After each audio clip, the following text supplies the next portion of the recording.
Now, it has now been 2 weeks since an explosion rocked a Detroit apartment building, injuring 13 people, including a mother and father, left fighting for their lives tonight.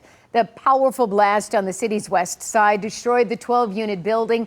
Dozens of residents were forced from their homes, most losing everything.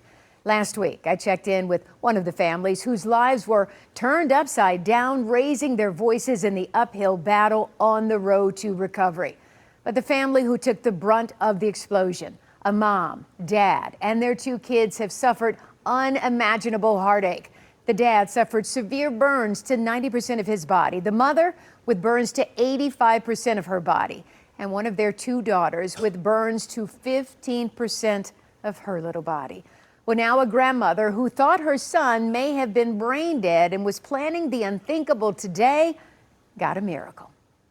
That's Brandon. Shakia Dumas has not left her son Brandon's side since his apartment building on Littlefield in Detroit exploded 2 weeks ago today. He suffered burns over 90% of his body. All he was able to say was, Ma. I just jumped up and said, I'm on my way. Brandon's mom says his injuries are so severe because he ran back inside searching for one of his 2 daughters, Madison, 7, and Allison, only 3, who suffered burns over 15% of her body. Afterward, Brandon lost oxygen to his brain. He was sedated, and it's just been downhill ever since then. Now today, on the anniversary of her daughter's death from a car accident, she had planned to do the unthinkable and let him go. This is what she told me by phone Friday. They did the last test and let me know that there's no brain activity. It's 28 years old, no brain activity. But when we came to visit her this morning at her home, They're working some magic. Yesterday, last night, Brandon moved his arm up and down. This morning, since I was here waiting on you guys, my sister's there, she said he moved his head. oh my. So we're praying. Prayers are also needed for Jamila Hines, the mother of Madison and Allison, after suffering burns over 85% of her body. We spoke to her dad today. What are the doctors telling the family? It's an up and down battle. She's not out of the woodworks, nowhere near that yet. It's 6 to 9 months maybe.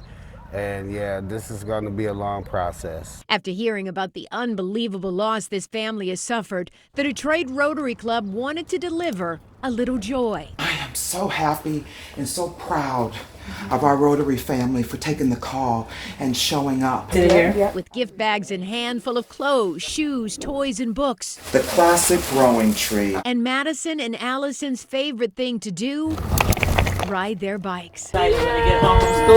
Brandon's mom so grateful because she promised her son in the hospital she will fill in during his absence. He did everything with those girls.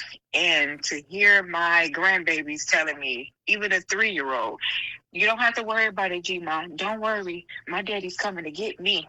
I know my daddy's in the hospital, but he's going to get better. And while these gifts cannot take away the pain, it can make the incredible job of caring for these babies a little easier at a time of so much agony. Thank you so much. Thank you so much. Boy, we thank the Detroit Rotary Club for giving so much to that family. The family says to please keep the prayers coming. Brandon Bradwell's hospital bill is already nearing $500,000, so they have set up a GoFundMe page.